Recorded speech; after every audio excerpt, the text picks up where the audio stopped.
ये माहौल इतना प्यारा और आज घर के कार्यक्रम में कुछ गावे के मौका मिलल तो एक और अलग सा माहौल आवेला और आप सबके जैसे प्रणाम बा, हार्दिक अभिनंदन, स्वागत बा। साथ ही साथ कोई भी त्रुटि हुई तो आप सब अपन घर के बेटी समझ के माफ करब। काहे से कि संगीत और शिक्षा आजीवन सीखे के चीज है, तो कोई भी त्रुटि हो तो पहले ही आप सबसे क्षमा चाहब कहे के बाका।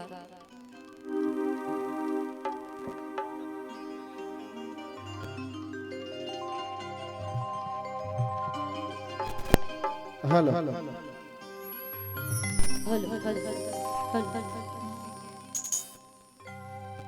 कि आज मिथिला नगरी यानी हाल सखिया, कि आज मिथिला नगरी यानी हाल सखिया, कि चारों दूल्हा में कि बड़का कमाल सखिया,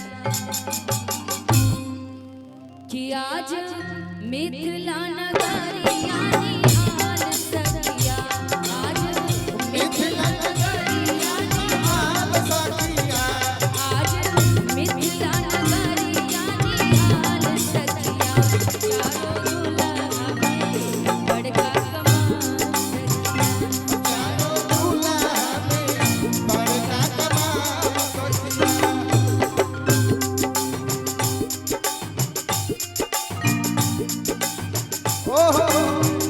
मुन्ना साहिब जी रामपुर विधायक जिनके तरफ से वक्त कर रहा है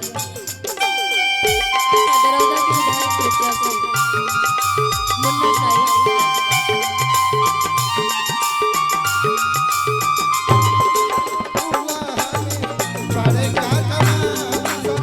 जय जय श्री राम।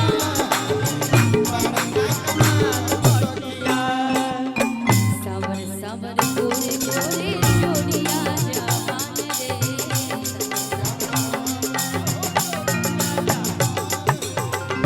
अखियों ना देखनी हा सुननी हा कान रे,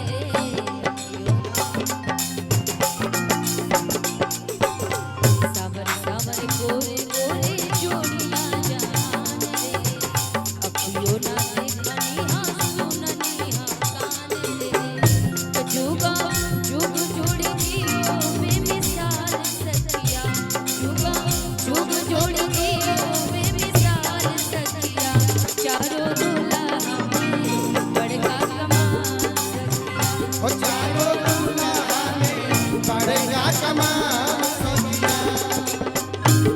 ओ ओ ओ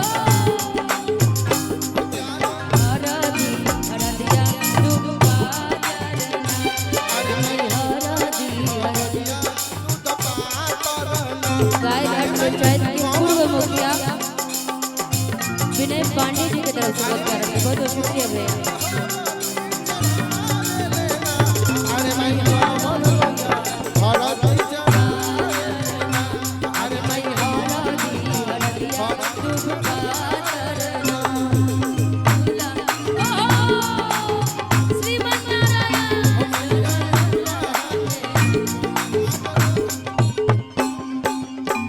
और ये अपन बिहार के एक मिनट थोड़ा सा भैया कोरस बढ़ा दीजिए, तो कोरस को बना दीजिए। आई कोरस बना दी कोरस। ये अपन बिहार के बड़ी पारंपरिक, जब भी अपना बिहार में जब शादी विवाह हो खेला एक ट्रेडिशनल चीज कही जाला, जब रोवा लोग जेकर शादी हो गई बा उनका पता होई। अच्छा माताएं बहन जब हाँ भाई करो हो गई बा शादी, हमर नेके वाले से ऐसा हम होइबो ना करे, कहीं ना तो क्या हो लइका के हो खेला वो चीज बड़ा प्यारा ई लाइन में, ई गाना की लाइन में बाका, जेकरा लागी जोगी मुनि जाप तप कइले,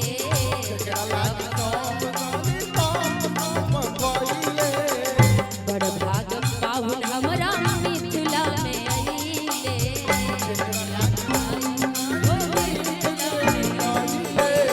जेकरा लागी जोगी मुनि जाप तप कइले,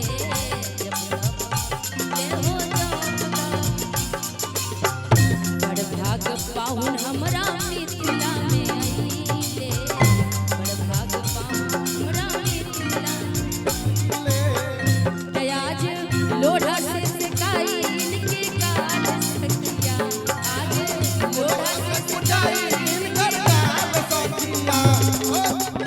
चंदन भाई राउरो भर रहनो ई काम जब ये शादी जब लड़का के परीक्षल जाला तो लोढ़े से परीक्षल जाला।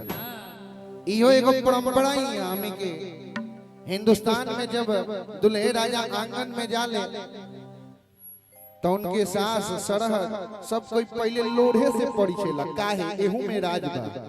आई कि आज लोढ़ा से सिखाई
मंटू सिंह जी आशा जी की तरफ से बड़ा प्यारा सा आशीर्वाद। आई गईले दूल्हा आई गईले दूल्हा माता रे रामा आई गईले। ए साउंड वाले भाई हेलो हेलो थोड़ा लेवल बढ़ाइए ना, इसका आवाज बढ़ाइए। तो लोग की आवाज नहीं मिलत कम मिलत तनी मेन माइक की आवाज उठा दे भैया। यूट्यूबर लोग के नहीं के मिलत तो उहे लोग आजकल ये लोग गर्दा मचैले बा। खाए के मांगे दुल्हा पूरी कचौरी, खाए के मांगे दुल्हा पूरी कचौरी, खाए के मांगे दुल्हा पूरी कचौरी, कचरे के मांगे मीरा पान कचरे के मांगे मीरा पान कचरे के मांगे मीरा पान। तुझको ना देखूं तो जी घबराता है, तुझको ना देखूं तो जी घबराता है, अरे देख के तुझको दिल को मेरा चैन आता है, देख के तुझको दिल को मेरे चैन आता है। ये कैसा रिश्ता है, कैसा नाता है,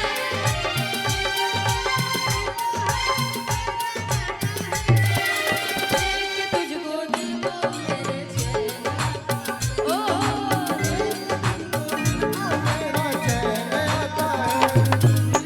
आई गईले दूल्हा दामाद रे लाला, आई गईले दूल्हा दामाद। बैठे के मांगे दुल्हा टेबला कुर्सी जी, बैठे के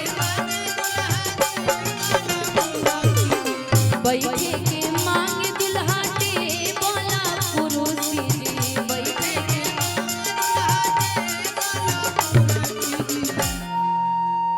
वाह ये पता ही नहीं चल रहा कुशवाहा साउंड है भाई। एक माइक में लेवल कम कर दीजिए, आवाज कम कर दीजिए।